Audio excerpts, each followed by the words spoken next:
Good morning. I hope everyone had a great weekend, and we have now finished our first week of civics in the summer session. And so what I wanted to do is go through the assignments that you've had so far and talk about them, and then prepare you for this summative research and posting that's due today and tomorrow is what you're going to work on. So far, you should have done your values worksheet and you should have taken your implicit bias test.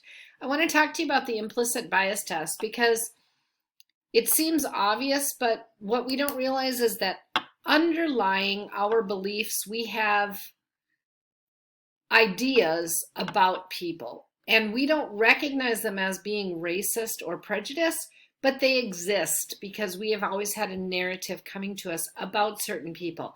So that implicit bias test, what you should really be taking out of it is what you didn't realize, that you may have a preference for one or the other, things like that. So when you're asked what insight does that give you, you really need to think about it a little bit deeper than just to say, well, I have a preference for this person over this person, because that really doesn't succeed in achieving what we want as a learning target, okay? On your stereotypes worksheet, there are two videos to watch. One is called The Danger of a Single Story, and one is called Being the Child of an Immigrant. If you don't watch those videos, you can do the worksheet, but you will not have the right answers. I am asking you to tell me what stereotypes did you hear in those videos, not in your life, not black people play basketball well. That's not in those videos. So if you decided to do the worksheet without watching the videos, I can read it and realize that you didn't watch the videos because you're not answering the way the kids who watched the videos answered.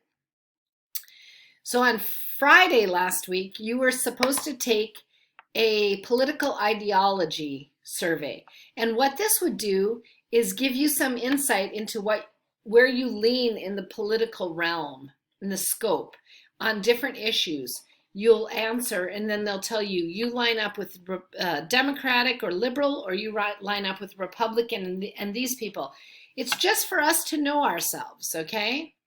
So now what I'm going to do is walk you through today's assignment, which is the summative project of values and beliefs. What our goal in this first unit is to have civil discourse, which means we are able to listen to other people's opinions. We can strengthen our own opinion with facts by doing research, and then we can listen to other people's opinions and understand where they're coming from, even if we don't believe those side, okay? So now I'm going to go over this worksheet called Unit 1 Values and Beliefs Summative Project. You are going to use the below website to examine one of these following topics. There are 10 topics to choose from. So you can choose whichever one that you feel passionate about. You're going to take and identify which topic that interests you most and write it down right here. So I did education, okay, and I put up a first example of the posting on the discussion board.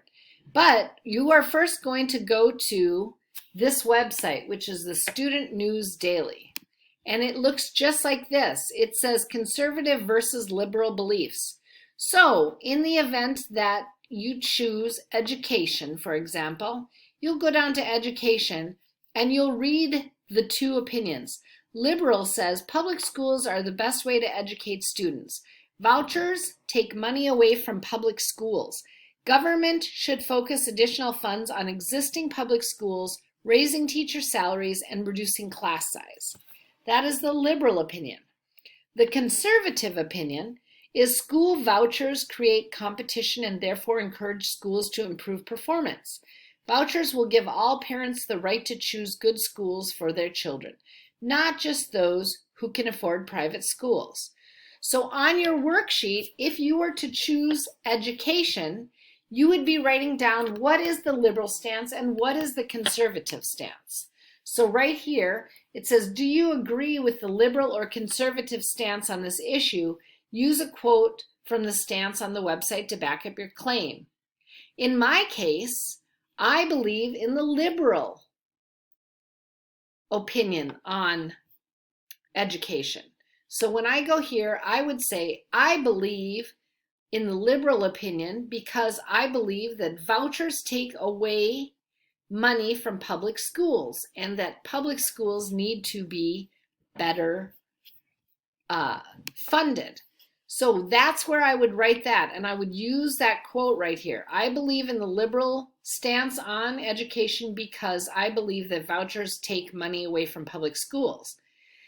Now, down here at number 5, you are going to summarize the opposite stance. So what I will do here on number 5 is I will write, the conservative opinion about education is that vouchers will give all parents the right to choose good schools for their children and not just those who can afford private schools. That is the conservative view. So I don't believe that, but I'm going to write down the conservative view believes the following, and you're going to use this website, okay? Then you are going to go up and use these sources to find 3 facts, statistics, or current events to support your stance on the issue you described above. Cite your source for each. That means if I were going to the New York Times, I would click on the New York Times, I would start Googling education vouchers, and I will find an article. This article may support the conservative view, it may support the liberal view, but I need both sides. So whichever one it is, for the first one, number 1, 2, and 3 under 4, it will be the liberal view because that's my opinion. Then on the second time, we are going to write down the opposite stance. So you are finding 3 articles for each side of the opinion. And that is all you have to do on this research project. When you are done with this and submit it, you are then going to go on to the discussion board on the on Schoology. And what I did is I made a post like this. Okay, it says, my philosophy and belief about education lines up with the liberal view according to the Student News Daily. I believe very strongly in the importance of public education. I think that as a society, we need to have a common experience that unites us as Americans, and public school does exactly that. Students from diverse backgrounds have the unique opportunity to sit side by side with other Americans and explore issues that affect everyone. This shared experience has a long-term unifying component. Because of this belief, I feel that we should support public education with public funds because it supports the greater good for society. I do not believe in the voucher program, which is presented as school choice, as it rarely presents a choice unless a family already has enough money to cover the base costs of a private school.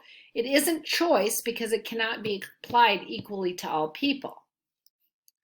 One of the reasons I am not for the school voucher program is because I do not agree with public money supporting any religious agenda in education, and according to CBS News, in an article entitled School Voucher Programs Raise Questions About Transparency and Accountability, the voucher program is a workaround to existing bans of giving public money to religious institutions.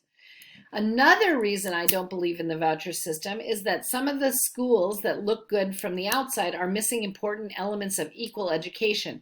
Not all charter schools and private schools have the same requirements for teachers to be licensed, and they are not required to provide the same services as public schools.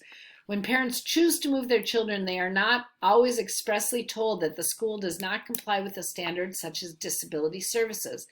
According to the NPR article in December 2007 entitled School Voucher Program Should Be Clear About Disability Rights, many parents don't understand that when they leave the arena of public education, they also leave the protection of the law that provides student services.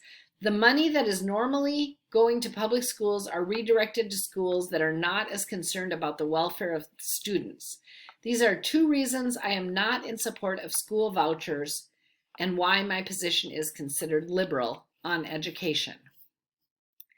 So, I am happy to work with you all individually to help you find articles. Remember, when you are searching for articles on your subject, you are going to want to search words that you feel will be in the article that you're looking for. So you're going to say school vouchers, or you will say access for all, education, public schools. So in that particular subject, that's how I found it. I do feel I'm at the 10-minute mark on this video, so please make appointments with me via WebEx and we can talk about any of the assignments.